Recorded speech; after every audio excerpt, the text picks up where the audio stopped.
இப்போது நமது தமிழ் பசு நெய்யை வீட்டிலிருந்தே அமேசானில் வாங்கி மகிழுங்கள். மல்லி மல்லி மல்லி மல்லி மல்லி.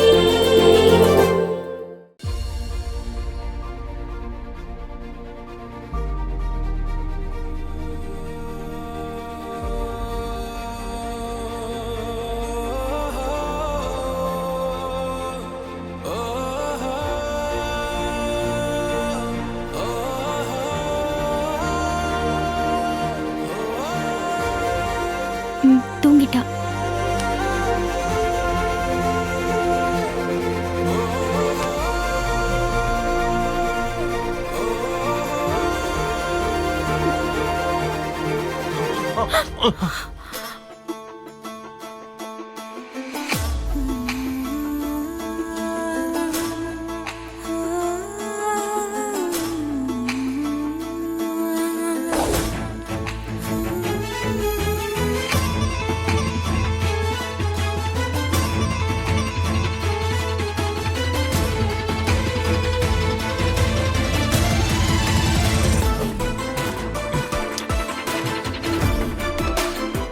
சாரி மல்லி.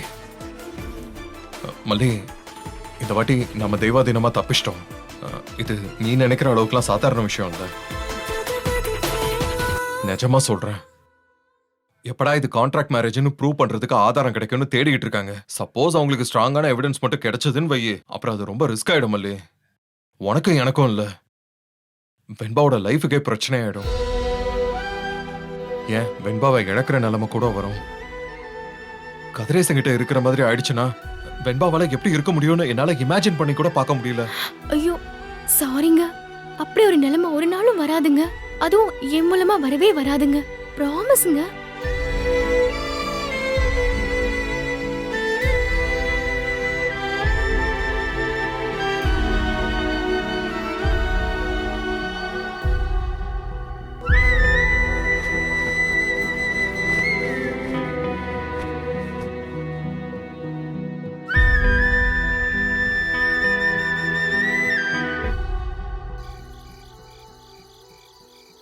சாரி விஜய், நான் கேர்லெஸ்ஸா இருந்துட்டேன்.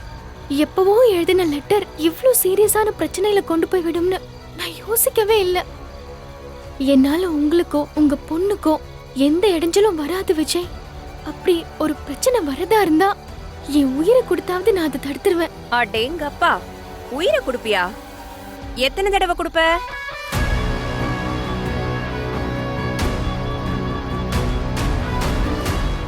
நிறைய உயிர் வச்சிருக்கேன் மல்லி. இது என்ன வீடியோ கேமா? ஒரு உயிர் போனா இன்னொரு உயிர் உடனே வர்றதுக்கு. நீ பண்ணி வச்சிருக்கிற கோமாளித்தனத்தை வெளியே விட்டா எத்தனை தடவை நீ சாக வேண்டியிருக்கும் தெரியுமா? நான் நினைச்சது சரியா போச்சுங்க. நீங்க கொஞ்சம் கூட மாறவே இல்லல. அடடடடா, நான் மாறி இந்த ஊருக்கு உபதேசமா பண்ண போறேன். அடுத்தவங்களுக்கு எடுக்கிறவங்க உபதேசம் யாருக்குங்க வேணும்? கான்ட்ராக்ட் போட்டு நடிக்க வந்துட்டு அப்படியே தப்புன்னா என்னன்னு தெரியாத அப்பாவி மாதிரி பேசுற பாரு. அடடடடடா, உலகமகா நடிப்புடா சாமி. நான் நடிக்கிறேனா? காதுல என்ன பஞ்சா வச்சிருக்கீங்க? மல்லி என் பொண்டாட்டின்னு விஜய் கத்தி சொன்னாரே, உங்க காதுல விழலையா? ஒரு பொய்ய மறைக்கிறதுக்கு 1000 பொய் சொல்லுவாங்க. அதெல்லாம் உண்மைன்னு நம்பணுமா என்ன? பண்ணது ஒப்பந்த கல்யாணம். இதுல அவரு இவருன்னு என்னவோ கட்டின புருஷனை சொல்ற மாதிரி சொல்ற. ஆமா, கட்டின புருஷனுக்கு நீங்க எப்படி மரியாதை கொடுப்பீங்கன்னு நானும் பாத்திருக்கேனே. ஏய், உன் நொன்ன ஊரறிய எனக்கு தாலி கட்டியிருக்காண்டி. உன்ன மாதிரி ஊரை ஏமாத்தி புகை போட்டு கட்டிக்கல. இப்ப என்ன வேணும் உங்களுக்கு? ஆமா, நான் கான்ட்ராக்ட் போட்டு தான் இந்த வீட்டுக்குள்ள வந்தேன், இல்லன்னு சொல்லலையே. ஆனா இப்போ நாங்க 2 பேரும் புருஷன் பொண்டாட்டி. இது அவர் எனக்கு கட்டின தாலி. மல்லி என் பொண்டாட்டின்னு அவர் எங்க வேணா வந்து சொல்லுவாரு. ஓ, இதுல உனக்கு பெருமை வேறயா? ஏண்டி இவ்ளோ பெரிய புள்ளைய வச்சிருக்கான், அவனை 2ஆம் தரமா கட்டிக்கிட்டு இருக்கியே. ச்ச, நீ எங்க கட்டிக்கிட்ட? கட்டின மாதிரி நடிச்சிருக்கியே. வெக்கம் இல்லாம இவ்ளோ சத்தமா வேற பேசுற. ரொம்ப தாண்டி தைரியம் உனக்கு. ஏன் இப்படி அசிங்கமா பேசுறீங்க? அவரோட மூத்த பொண்டாட்டி இருக்கிறப்போ நான் வந்து ஒட்டிக்கலையே. ஒரே வீட்ல முழு சம்மதத்தோட நாங்க 2 பேரும் புருஷன் பொண்டாட்டியா தான் வாழ்ந்துட்டு இருக்கோம். இத சொல்றதுக்கு நான் எங்க வெக்கப்படணும்? அப்படியா? அப்ப சாந்தி முகூர்த்தம்லாம் முடிஞ்சிருச்சா? ஓஹோ, நானா? அப்ப ஒண்ணு பண்ணு. ஒன்னொன்ன ஒருத்தன் இருக்கான்ல, அவனுக்கு போனை போட்டு நீ செஞ்ச பெருமையான விஷயத்த சொல்லு. அப்படியே உச்சி குளிர்ந்து உன்னை மெச்சுக்குவான். ஏன் சொல்றதுக்கு என்ன? பணத்துக்காக நடிக்க வந்தேன், அப்படியே பணக்கார மாப்பிள்ளையோட ஒட்டிக்கிட்டேன்னு பெருமையா சொல்லு. ஊரே உன்னை மெச்சுக்கும். ஊரே மெச்சுக்கோன்னு உங்க வக்கர புத்திய மிக்ஸ் பண்ணி சொல்றீங்களே, அதாங்க கேவலமா இருக்கு. ஆமா, நான் பணத்துக்காக தான் வந்தேன். ஏன் வந்தேன்? என்ன வர வச்சது நீங்க தானே. கேவலம் 20 லட்சம் பணத்துக்கு ஆசைப்பட்டு 3 மாசத்துக்குள்ள சாக போற ஒருத்தனுக்கு என்ன கட்டி வைக்க பாத்தீங்கல்ல, அது உங்களுக்கு தப்பா தெரியலையா? உங்களெல்லாம் அந்த திருக்கிட்ட இருந்து காப்பாத்துறதுக்கு தானே இங்க வெண்பாக்க அம்மாவா நடிக்க ஒத்துக்கிட்டு எல்லார் வாயிலையும் விழுந்து அவஸ்தைப்பட்டுட்டு இருக்கேன். என் மனசறிஞ்சு நான் தப்பு செய்யல. வெண்பாவுக்கு அம்மாவா இருக்கிறதும் விஜய்க்கு பொண்டாட்டியா இருக்கிறதும் எனக்கு தப்பா தெரியலங்க. உங்களுக்கு தப்பா தெரிஞ்சா நீங்க தப்பு. உங்க மனசு தப்பா இருக்கு. அத பத்தி நான் கவலைப்படணும்னு அவசியம் இல்ல. நீதாண்டி பொண்டாட்டி பொண்டாட்டின்னு சொல்லிக்கிட்டே இருக்க. விஜய் உன்னை பொண்டாட்டியா நினைச்சிருந்தானே அவனே உன் கழுத்துல தாலி கட்டிருப்பானே. போக போட்டு ஊரை ஏமாத்த வேண்டிய அவசியம் கிடையாதுல்ல. அவர் எனக்கு தாலி கட்டலன்னு நீங்க பாத்தீங்களா? பார்க்க கூடாதுன்னு தானே புகையே போட்டீங்க. ஆதாரம் இல்லாத வரைக்கும் நீங்க ஆடலாம். ஆதாரம் கிடைச்சா எல்லாம் அத்துக்கிட்டு போயிரும். தாலி கட்டாம ஒருத்தன் கூட வாழ்றதுக்கு பேரே வேற. வாய மூடுங்க. அவ்வளவுதான் உங்களுக்கு மரியாதை. அண்ணன் பொண்டாட்டியாச்சுன்னு மரியாதை கொடுத்து பேசிட்டு இருக்கேன். அண்ணனுக்கு இப்பவே போன் பண்ணி நீங்க என்ன பண்ணிட்டு இருக்கீங்கன்னு ஒரு வார்த்தை சொன்னா போதும்.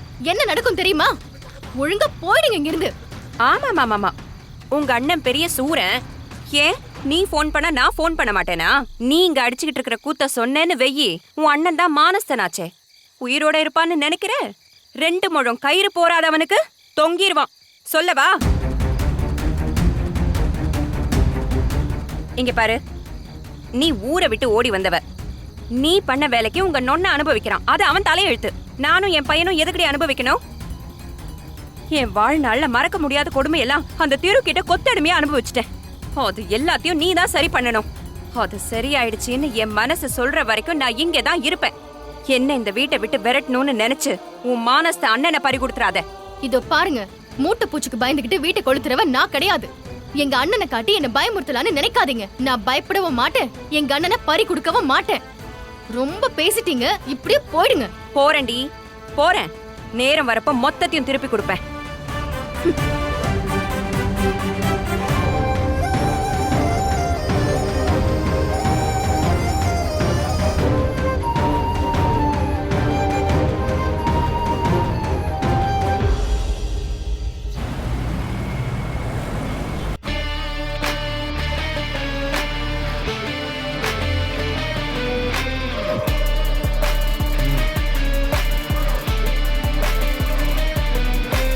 வக்கீல் சார், இதோட ஒரிஜினல் எங்கள்கிட்ட இருக்கு. ஜஸ்ட் ஒரு பிரிண்ட் தான் போட்டிருக்கோம். உங்களுக்கு தேவைன்னா ஒரிஜினலை கொண்டு வர சொல்லட்டுமா? தேவையில்லை சார், இதை வச்சு பெருசா எதுவும் பண்ண முடியாது சார். என்ன சார் சொல்றீங்க? அம்மாவை நடிக்க வந்திருக்கேன், சம்பளத்துக்கு வந்திருக்கேன்னு அவ கைப்படவே எழுதியிருக்காளே. இதுக்கு மேல என்ன சார் ஆதாரம் வேணுங்கிறீங்க? அக்ரிமெண்ட் போட்டிருக்கோம்னு அவளே எழுதியிருக்காளே. அக்ரிமெண்ட்ல என்ன இருக்குன்னு உங்களுக்கு தெரியுமா சார்? அம்மாங்கிற வார்த்தையை கேட்டாலே வெறுப்பு வர வைக்கணும், அது முடியல, அதனால போயிடுறேன்னு அவ எழுதியிருக்காளே. அப்ப அவ கொடுமைப்படுத்த வந்திருக்காருன்னா அதுக்கு அர்த்தம்? வந்தது இருக்கட்டும் சார், அவங்க என்னால அப்படி பண்ண முடியலன்னு எழுதியிருக்காங்களே சார். இது அவங்களுக்கு சாதகமா இருக்கு சார். இதை வச்சுக்கிட்டு அவங்களுக்கு எதிராக எப்படி சார் கேஸ போட முடியும்? இதை நீங்க படிச்சீங்களா இல்லையா? படிச்சோம் சார். நீங்க உங்களுக்கு சாதகமா இருக்குன்ற எண்ணத்திலேயே படிச்சிருக்கீங்க. அதனாலதான் உங்களுக்கு அப்படி தெரிஞ்சிருக்குமா? சார், இதை வச்சு ஒண்ணுமே பண்ண முடியாதா? இது வேஸ்ட்டுமா. ஆனா அவ கொடுமைப்படுத்துறா சார், என் பேத்தியும் கொடுமைப்படுத்துறா. அதனாலதான் நாங்க எங்க கஸ்டடியில எடுக்கிறதுக்காக பேத்தியை கேட்கிறோம். நீங்க சொல்றீங்க சரி சார், ஆனா என்ன சாட்சி இருக்கு? உங்க பேத்தி உங்களுக்கு சாதகமா பேசுவாங்களா சார்? சாதக பாதகம்னு இல்ல சார், மல்லியால பாதிக்கப்படுறேன்னு உண்மையை சொல்லுவாளா? சொல்ல மாட்டா சார். அவ மல்லி பக்கம்தான். ஏன் சொல்ல மாட்டா? அப்போ அந்த பொண்ணு உங்க பேத்திய நல்லா பாத்துக்கிறா, அதானமா அர்த்தம்? அவ அப்படி பழக்கப்படுத்தி வச்சிருக்கா சார். சரி, ஒண்ணு செய்வோம். உங்க பேத்திய கூப்பிட்டு அவகிட்ட பேசுங்க. மல்லி கொடுமைப்படுத்துறான்னு நமக்கு சாதகமா பேச வைங்க சார். நீங்க சொன்னா புரிஞ்சுப்பாங்கல்ல. இல்ல சார், அவ எப்படியும் மல்லிக்கு சாதகமா தான் பேசுவா. ஓகே, குழந்தைய கொடுமைப்படுத்துறாங்கன்னு அந்த வீட்ல இருக்கிறவங்க யாராவது கோர்ட்ல வந்து சாட்சி சொல்லுவாங்களாமா? சார், அந்த வீட்ல விஜயோட அக்காவும் அவன் அக்கா பொண்ணு நமக்கு சப்போர்ட் தான் சார். ஆனா கோர்ட்டுக்கு வந்து சாட்சி சொல்லுவாங்கன்னு கேட்டு பார்க்கட்டுமா? சொல்லுவாங்கன்னு உங்களாலேயே உறுதியா சொல்ல முடியலையே சார். அப்புறம் எப்படி அவங்க சாட்சி சொல்லுவாங்கன்னு நம்ப முடியும்? சார் இல்ல நான் பேசி பார்க்கறேன். இத பாருங்க சார், அவங்களே வந்து மல்லி கொடுமைப்படுத்துறதா சொன்னாலும் ஃபைனலா குழந்தைய கூப்பிட்டு விசாரிப்பாங்க சார். அப்ப எல்லாமே அடிபட்டு போயிடுமே சார். உங்களுக்கு ரெண்டே ஆப்ஷன் தான் சார். ஒன்னு, கான்ட்ராக்ட் மேரேஜ் பத்தின சாலிட் எவிடன்ஸ் வேணும். இல்லையா உங்க பேத்திய நமக்கு ஃபேவரா பேச வைக்கணும். இந்த ரெண்டை தவிர வேற வழியே இல்லை சார். இந்த மாதிரி லெட்டர்லாம் தூக்கிட்டு ஜட்ஜு கிட்ட போனோம்னு வச்சுக்கோங்க, திட்டி விட்டுருவாரு சார். எல்லாரும் சிரிப்பாங்க சார். இதை முதல்ல புரிஞ்சுக்கங்க. சரி, நான் வரேன் சார். நீங்க எல்லாத்தையும் ரெடி பண்ணிட்டு சொல்லுங்க, சரியா?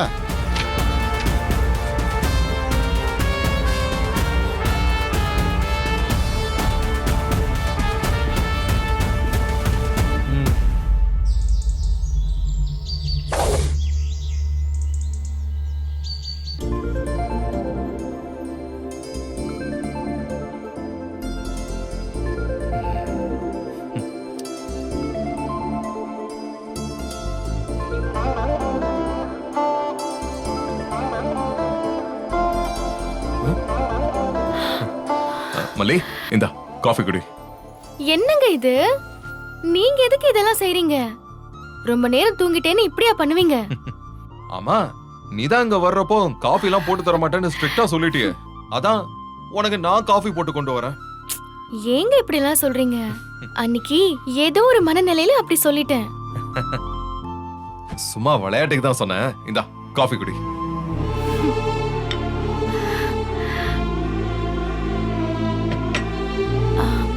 சாரிங்க, நாளையில இருந்து நானே சீக்கிரமா எந்திரிச்சு காஃபி போட்டுட்டு வரேன். ம். எப்பவும் 5 மணிக்கெல்லாம் முழிப்பு வந்துரும். இன்னைக்கு என்னாச்சுன்னு தெரியல, ரொம்ப நேரம் தூங்கிட்டேன். ஏன் சிரிக்கிறீங்க? அன்னைக்கு நீ சொன்னதெல்லாம் நினைச்சு பார்த்தேன், எனக்கு அப்படியே சிரிப்பு வந்துருச்சு. ஒரு சின்ன பிளாஷ்பேக் போயிட்டு வந்துருவோமா? நான் குழந்தைக்கு அம்மாவாக மட்டுமே நடிக்க செல்கிறேன். திரு விஜய் அவர்களுக்கு மனைவியாக நடிக்க செல்லவில்லை. ஒரு மனைவி பார்க்கும் எந்த வேலையையும், அதாவது காஃபி கொடுப்பது, டிஃபன் எடுத்து வைப்பது, டவல் கொடுப்பது என மனைவி செய்யும் எந்த வேலையையும் செய்வதைப் போல் நான் நடிக்க தேவையில்லை.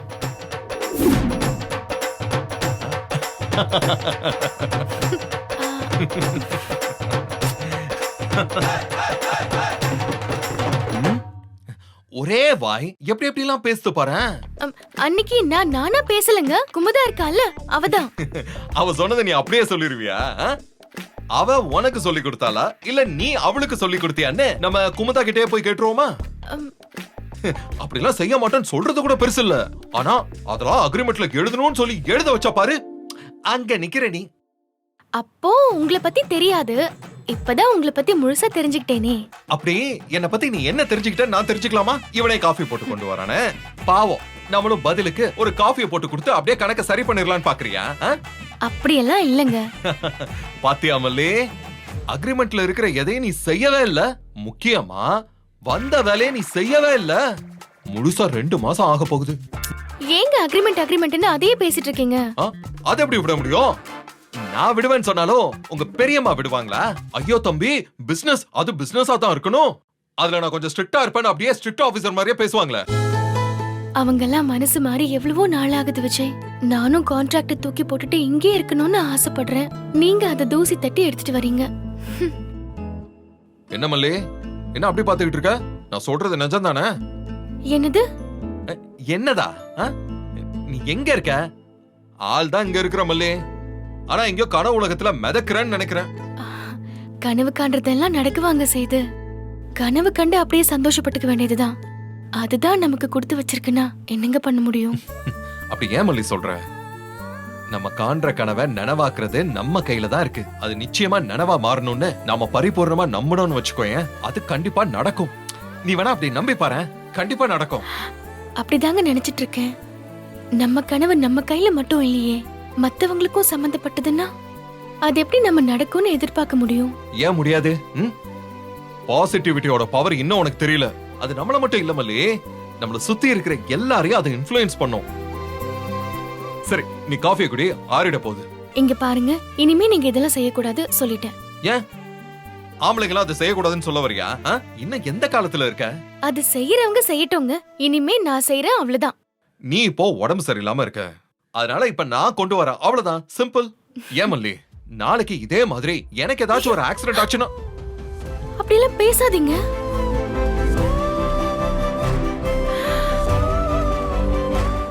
இந்த வீடியோ உங்களுக்கு பிடிச்சிருந்தா லைக் பண்ணுங்க, ஷேர் பண்ணுங்க, காமெண்ட் பண்ணுங்க. மறக்காம சரிகமா டிவி ஷோஸ் தமிழுக்கு சப்ஸ்கிரைப் பண்ணுங்க.